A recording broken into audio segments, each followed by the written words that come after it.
नमस्कार, राजस्थान समाचार देख रहे हैं आप। मैं हूं आपके साथ साक्षी पांडे। बुलेटिन की शुरुआत करेंगे बड़ी और अहम खबरों के साथ। हरियाली तीज के अवसर पर हरियालो राजस्थान अभियान के तहत बयाना उपखंड के श्री कैला देवी झील का बाड़ा क्षेत्र स्थित लव कुश वाटिका में एक विशाल वृक्षारोपण कार्यक्रम का आयोजन किया गया। कार्यक्रम का शुभारंभ जल संसाधन मंत्री सुरेश रावत ने किया। उन्होंने कहा कि पर्यावरण संतुलन, स्वास्थ्य जीवन और वन्य जीवन की सुरक्षा के लिए वृक्षारोपण और उनका संरक्षण अत्यंत आवश्यक है।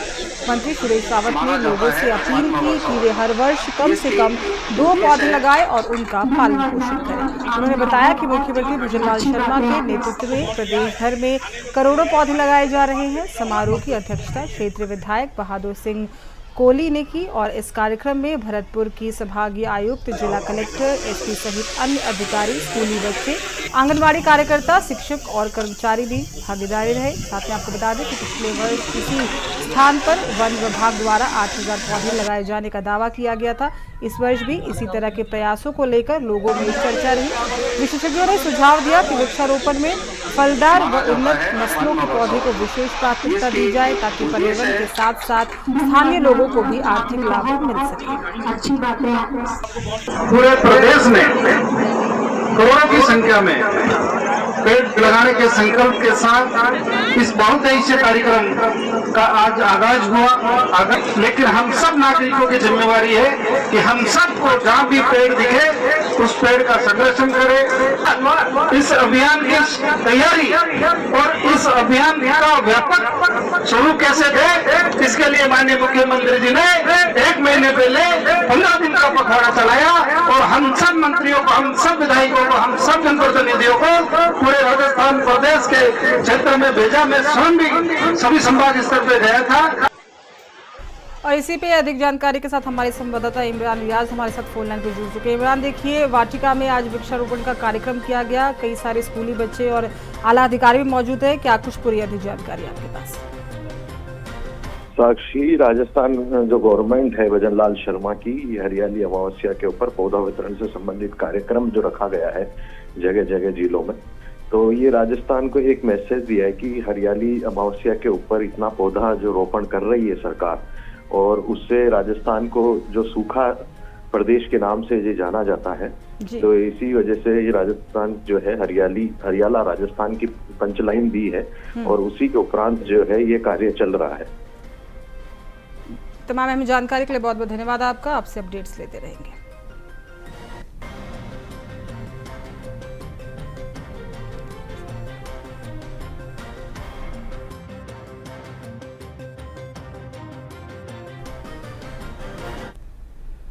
और वहीं 12 जिले में लगातार हो रही मूसलाधार बारिश को मद्देनजर रखते हुए जिला प्रशासन ने अलर्ट जारी किया है। जिला कलेक्टर रोहिताज सिंह ने तोमर ने खुद रविवार को कई इलाके का दौरा किया। कलेक्टर ने पानी में उतरकर कक्षाओं की स्थिति देखने के लिए उतरे। साथ में 28 और 29 जुलाई को सभी स्कूलों और आंगनबाड़ी की छुट्टी घोषित की गई। 12 के स्कूल में जलभराव देखने को मिला, जहां मरम्मत कार्य 1 सप्ताह में पूरा करने का निर्देश दिया गया।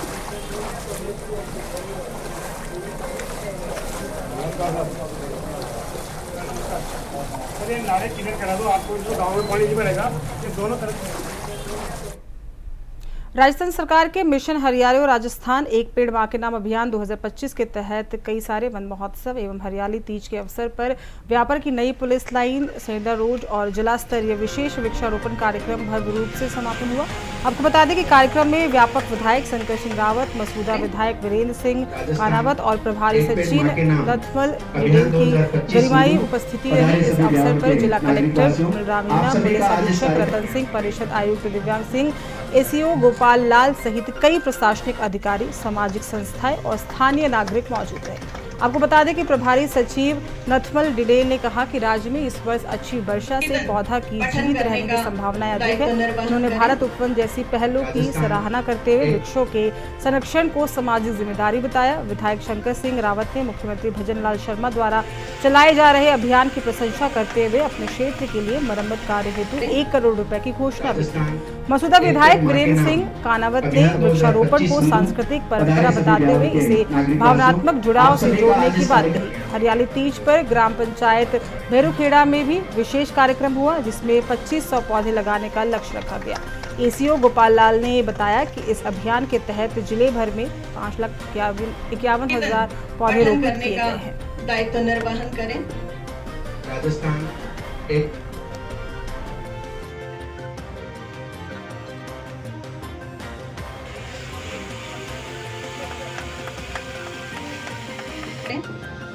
राजस्थान एक पेड़ माँ के नाम अभियान 2025 हिंदू पधारे सभी ब्यावर के नागरिक वासियों, आप सभी का आज इस कार्यक्रम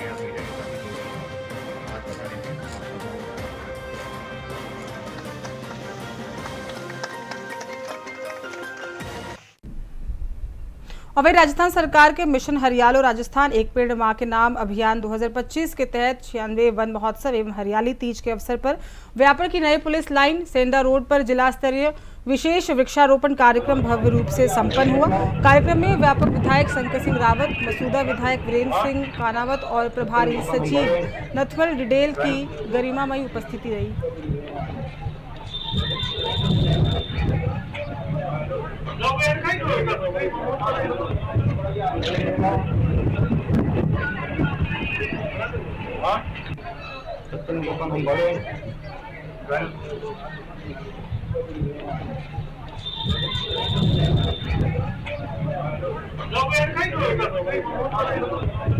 और ये अब्दुल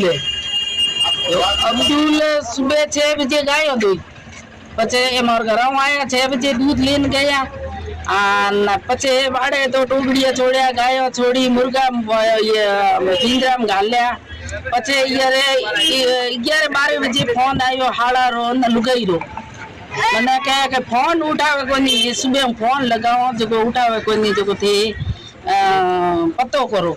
तो मैं क्यों भाई मैं तो घर ही आऊँ तनसिंह सर्कल करने जो को हमें रे उन्हें स्वरूप ने फोन करो, स्वरूप दर्जी है लड़को उन करो फोन उन की यो मैं फोन जो दे ओ जो आयो अटे आडो खोले ना आयो जो जो चिटकनी मोए दियोड़ी कमरारी आडो बजायो फोन किया मैं यहाँ तार फोन किया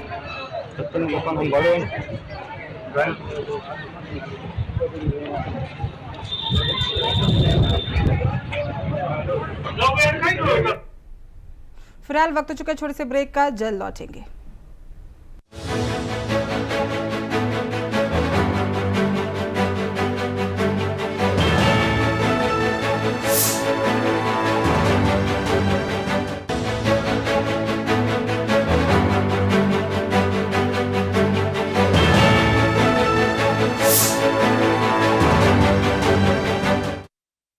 और ब्रेक के बाद आप सबका स्वागत है। खबरों का रुख करते हैं। राजस्थान सरकार द्वारा चलाए जा रहे मिशन हरियालो राजस्थान और मुख्यमंत्री वृक्षारोपण महाअभियान के तहत भरतपुर जिले के डीग में मांडेरा स्थित लवकुश वाटिका में जिला स्तरीय वृक्षारोपण कार्यक्रम का भव्य आयोजन किया गया। कार्यक्रम की अध्यक्षता जल संसाधन मंत्री और भरतपुर डीग के प्रभारी मंत्री सुरेश सिंह रावत ने की। मंत्री रावत ने बताया कि वर्ष 2025-26 के बजट में मुख्यमंत्री भजनलाल शर्मा ने राज्य को हरित प्रदेश बनाने हेतु 10 करोड़ पौधे लगाने और पालने का संकल्प लिया था। आपको बता दें कि इसी क्रम में डीग जिले में कई सारे पौधे लगाए गए, जबकि लवकुश वाटिका में 500 पौधों का रोपण भी किया गया। उन्होंने वन विभाग और जिला प्रशासन को निर्देश दिए कि इन पौधों की सतह निगरानी सुनिश्चित की जाए। इस अवसर पर डीग कुमरे विधायक डॉक्टर शैलेश सिंह, प्रभारी सचिन वी सवरन कुमार, जिला कलेक्टर उत्सव कौशल, पुलिस अधीक्षक ओम प्रकाश मीणा सहित उनके जनप्रतिनिधि और अधिकारी उपस्थित रहे। कार्यक्रम में मंत्री रावत ने वंदे गंगा जल संरक्षण जल अभियान की सफलता का उल्लेख किया, जिसमें राज्य भर में 42,000 जल स्रोतों की सफाई और मरम्मत की बात कही गई तथा 2.53 करोड़ लोगों ने भागीदारी भी निभाई। आपको बता दें, उन्होंने कहा कि ये अभियान जन संवेदनशीलता का सशक्त उदाहरण है। विधायक डॉक्टर शैलेश सिंह ने गुड़गांव कैनाल को होम्स कैनाल से जोड़ने के लिए मंत्री रावत का आभार भी जताया, जिससे किसानों को जलभराव की समस्या से राहत मिल सके। उन्होंने डीग और कुमरे बाईपास 125 करोड़ की लागत से मिनी सचिवालय, जिला चिकित्सालय, पॉलिटेक्निक कॉलेज, पूषी कॉरिडोर और हर वर्षों की तरह लाखों पौधों के रोपण का जिक्र करते हुए सरकार के प्रयासों की सराहना भी की। कार्यक्रम के अंत में जिला कलेक्टर उत्सव कौशल ने सभी का आभार जताते हुए आमजन से आधिकारिक वृक्षारोपण करने की अपील की।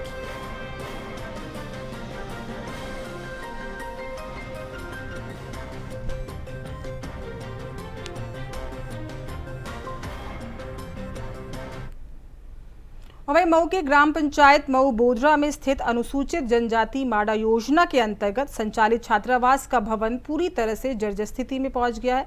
हाल ही में भवन के मुख्य द्वार का छज्जा और प्लास्टर गिर चुका है, जिससे छात्रावास में रह रहे बच्चों में दहशत फैल गई है। आपको बता दें कि छात्रावास में करीब 50 बच्चों का नामांकन है, जिसमें से लगभग 20 बच्चे वर्तमान में रहकर अध्ययन करते हैं। घटना की सूचना मिलते ही एसडीएम रजत कुमार विश्ववर्गीय मौके पर पहुंचे और स्थिति का जायजा भी लिया। उन्होंने एहतियात के तौर पर छात्रावास को सील करने के आदेश दिए तथा सभी बच्चों की छुट्टी करवा दी। एसडीएम ने निर्देश दिए कि बच्चों के वैकल्पिक आवास की व्यवस्था मऊ बोधरा विद्यालय के कमरों में की जाए। निरीक्षण के दौरान तहसीलदार इंद्रजीत सिंह, बीडीओ, पंचायत प्रशासक और अन्य अधिकारी भी मौजूद रहे। एसडीएम ने मऊ महल समेत अन्य जर्जर भवनों को भी जांच कर सुधार करने का निर्देश दिया।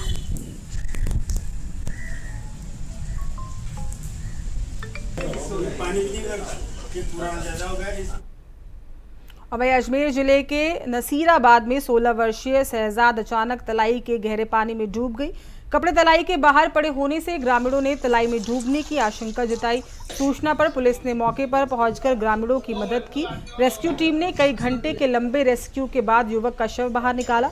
आपको जानकारी दे दें कि पुलिस ने पोस्टमार्टम करवाकर शव परिजनों को सौंपा और मामले की जांच में जुट गई है।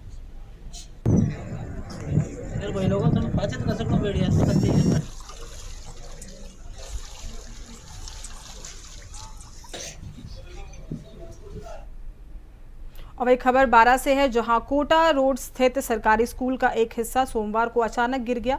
हादसे के समय वहां कोई विद्यार्थी या कर्मचारी मौजूद नहीं था। ये इमारत आजादी से पहले की बताई जा रही है। स्कूल स्टाफ और अध्यापक की तरफ से अभी भी कोई बयान नहीं आया है। आपको बता दें कि कोटा में स्कूल का एक हिस्सा गिर गया। हादसे के समय कोई बच्चे उसमें मौजूद नहीं थे। ऐसा बताया जा रहा है कि जो ये इमारत है वो आजादी से पहले की है।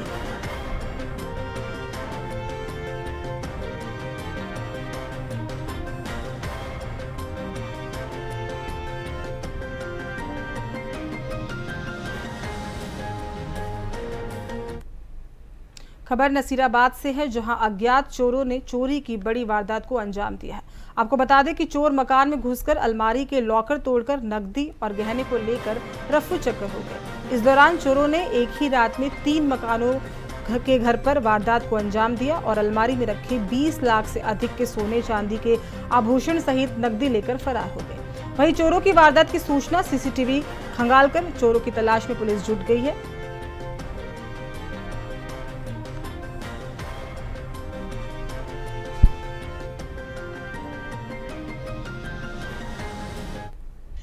ये सवेरे जब आए तो ये वारदात देखा कि पूरा घर बिखरा पड़ा हुआ, बोले गए तो ये लॉकर वगैरह सब टूटा हुआ, जितना सामान था सब ले गए। अंदाजन क्या क्या ले गए? अंदाजन तकरीबन सोना गोल्ड वगैरह था, गोल्ड चांदी वगैरह जो भी था। कितनी कीमत का? ये लगभग करीब 20 लाख के आसपास में। कैश भी लेके गए? कुछ कैश भी था? कैश भी 8-10 लाख था। और वही राजगढ़ के बस स्टैंड पर आधी रात में अज्ञात कारणों के चलते कबाड़ी की दुकान में आग लग गई। आधा से ज्यादा सामान जलकर पूरी तरह से राख हो गया। आपको बता दें कि मध्य रात्रि में सूचना पाकर पुलिस अग्निशमक वाहन के साथ मौके पर पहुंची। आधे घंटे की मशक्कत के बाद से आग पर काबू पाया गया। आसपास की दुकानें बच गई। आपको बता दें कि राजगढ़ पुलिस भी आग के कारणों की जाँच में अभी भी जुटी हुई है।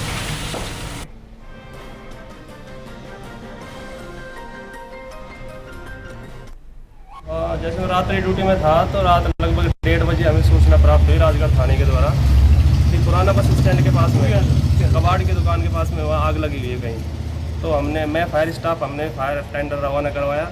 वहाँ जाके देखा तो आग काफ़ी मात्रा में लगी हुई थी। जैसे क्या कबाड़ी की दुकान के बाहर बहुत सारा सामान इकट्ठा हुआ था, उसमें बहुत ज़्यादा मात्रा में आग लगी थी। हमने तुरंत ही कार्रवाई करी और लगभग आधे घंटे के अंतराल में हमने उस आग पर काबू पाया। और नुकसान भी कह सकते हैं काफ़ी मात्रा में नुकसान भी हुआ है उधर। और वही खबर पाली से है, जहां पर एनएसयूआई के नवनियुक्त जिला अध्यक्ष विजय जोशी रविवार को पाली पहुंचे, जहां कांग्रेस नेताओं और एनएसयूआई कार्यकर्ताओं ने उनका जोरदार स्वागत किया। इस दौरान शहर में वाहनों की रैली निकाली गई, जिसमें समर्थकों ने विजय जोशी को फूल मालाओं से सम्मानित किया। ये रैली नहर पुलिया और लोढ़ा स्कूल रोड होते हुए सूरजपोल चौराहे पर पहुंची, जहाँ विजय जोशी ने पंडित जवाहरलाल नेहरू की प्रतिमा पर माल्यार्पण किया। इस मौके पर कार्यकर्ताओं ने उत्साहपूर्वक नारेबाजी की। कार्यक्रम में कांग्रेस जिला अध्यक्ष अजीत दत्त, कार्यकारी अध्यक्ष प्रवीण कोठारी और सहित अन्य कांग्रेस नेता भी मौजूद रहे। विजय जोशी ने कहा कि एनएसयूआई की ओर से सशक्त बनाने के लिए वे हर संभव प्रयास करेंगे। मैं सबसे पहले तो हमारे शीर्ष नेतृत्व का धन्यवाद देता हूं, जिन्होंने मेरे पे विश्वास जताकर एनएसयूआई का जिलाध्यक्ष बना के भेजा। मैं उनके विश्वास पे पूरा खरा उतरूंगा और एनएसयूआई के जिलाध्यक्ष पद को पूरा अपनी ताकत लगाकर और पूरी सड़कों पर एनएसयूआई के लिए लड़ाई लड़ूंगा, कॉलेज के छात्रों के लिए लड़ाई लड़ूंगा।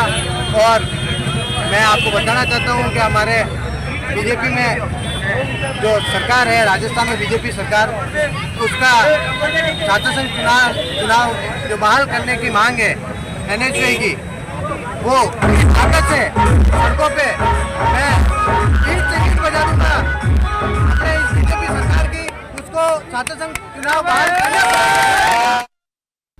और वही कारगिल विजय दिवस सप्ताह के अंतर्गत भरतपुर को ऐतिहासिक सोनार हवेली से एक भव्य एवं भावनात्मक कार्यक्रम का आयोजन किया गया। इस आयोजन में उनके राजनीतिक, प्रशासनिक और सामाजिक हस्तियों के साथ साथ मुंबई फिल्म इंडस्ट्री से आए कलाकारों ने भी भाग लिया। कार्यक्रम संयोजक एमजी शर्मा ने बताया कि बॉलीवुड कलाकारों ने राष्ट्रभक्ति से ओतप्रोत रंगारंग सांस्कृतिक प्रस्तुतियां दी, साथ में माहौल को देशभक्ति की भावना से भर दिया। समारोह प्रभारी मोहनलाल शर्मा, एडवोकेट शेर सिंह डाडीवाला और साथ में हरिचरण जाटव ने बताया कि इस अवसर पर वीर सैनिकों, वीरांगनाओं और शिक्षा, चिकित्सक, पत्रकारिता और सामाजिक सेवा में उत्कृष्ट योगदान देने वालों को सम्मानित किया गया। वरिष्ठ पत्रकार राजीव झालनी को भी विशेष सम्मान प्रदान किया गया। कार्यक्रम की शुरुआत अमर शहीदों की स्मृति में वृक्षारोपण से की गई। सांस्कृतिक कार्यक्रम में बयाना की छात्रा कृष्णा कटारिया ने जब ऐ मेरे वतन के लोगों और जहां डाल डाल पर सोने की चिड़िया जैसे देशभक्ति गीत गाए तो पूरा पंडाल तालियों से गूंज उठा। कार्यक्रम में संयोजक एमजी शर्मा का भी विभिन्न संगठनों द्वारा सम्मान किया गया। आपको बता दें कि बॉलीवुड कलाकारों की प्रस्तुतियों ने समा बांधा, गूंजा देशभक्ति का स्वर।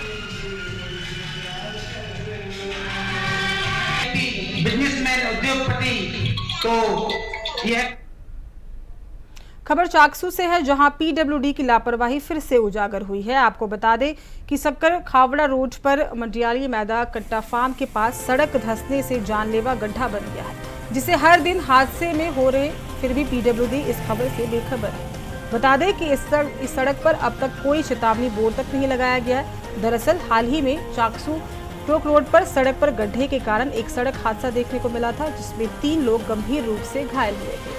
2 की हालत गंभीर होने पर जयपुर रेफर कर दिया गया था और 2 दिन पहले भी गड्ढों से बचते वक्त 2 युवक गंभीर रूप से घायल हो गए थे। लेकिन पीडब्ल्यूडी विभाग अभी भी नींद में सोई हुई है और उसे जाग नहीं पाई है। इससे लोगों ने पूछा कि क्या बड़े हादसे का इंतजार कर रहा है पीडब्ल्यूडी विभाग।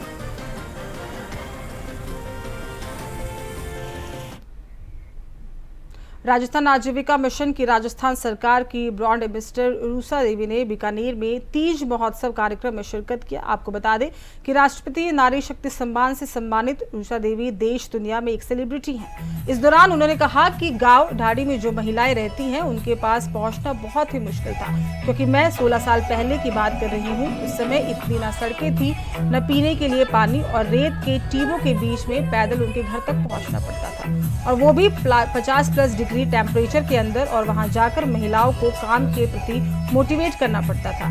ये इतना आसान नहीं था। ये कार्य धीरे धीरे तेज हुआ और आज 50,000 से ज्यादा बहनें हमारे साथ जुड़ी हुई हैं। रूमा देवी ने देश दुनिया में एक सेलिब्रिटी है। महज आपको बता दें कक्षा 8 से पढ़ी रूमा को डॉक्टरेट की मानदा उपाधि भी मिल चुकी है और दुनिया में महिलाओं का सबसे बड़ा स्वयं सहायता समूह भी वो चलाती है। उन्होंने महिलाओं के लिए कहा कि पढ़ी लिखी नहीं, फिर भी वे कोई भी कार्य अगर करना चाहती हैं तो वो कर सकती हैं। तो भी वो सोचती हैं कि हम सफल होंगे या नहीं होंगे। तो उन सभी बहनों को मैं यही कहना चाहूँगी कि आप सबसे पहले अपना कॉन्फिडेंस लेवल बढ़ाएं, उसे ऊँचा रखें, खुद पर विश्वास रखिए और जो आप करना चाहती हैं वो कार्य करिए, और वो सही होना चाहिए तो सफलता जरूर मिलेगी।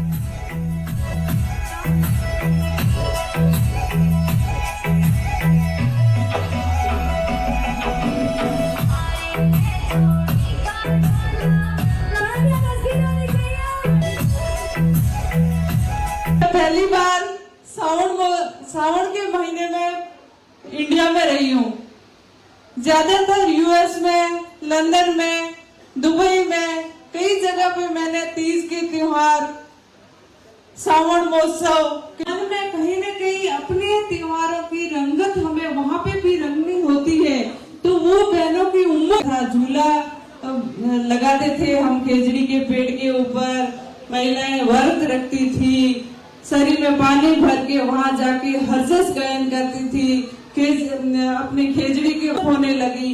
ये सारी चीजें हम भूलने लगे, लेकिन कम से कम इस तरीके से आगे पहनूंगी और वहां जाके मुझे कौन से गाने पे डांस भी करनी। मैं जब 4 साल की थी तब मेरे माताजी का देहांत हो गया था, मुझे माँ का प्यार नहीं मिला। 8वीं में मेरा स्कूल छूट गया, आगे पढ़ाई करने का मौका नहीं मिला। 16 साल की उम्र में। अब एक खबर बांसवाड़ा से है, जहां पर वागड़ जनजातीय क्षेत्र में लंबे समय से लंबित रेल प्रोजेक्ट को लेकर खुशी का माहौल है। आपको बता दें कि भाजपा कार्यालय में जमकर आतिशबाजी हुई और केंद्र और राज्य सरकार का आभार भी व्यक्त किया गया। भाजपा जिला अध्यक्ष पूंजीलाल गायरी ने कहा कि डबल इंजन सरकार ने वागड़ की जनता को बड़ी सौगात दिया है, जिसकी डीपीआर तैयार की गई है। उन्होंने आरोप लगाया कि पूर्व में गहलोत सरकार के बजट न देने की वजह से ये सपना अधूरा रह गया था। गायरी ने भारत आदिवासी पार्टी के सांसद राजकुमार रोत पर तंज कसते हुए कहा कि वो सिर्फ रेल मंत्री के पास फोटो खिंचवाकर लोकप्रियता बटोर रहे हैं। और फिलहाल राजस्थान समाचार में बस इतना ही। देखते रहिए इंडिया वॉइस। नमस्कार।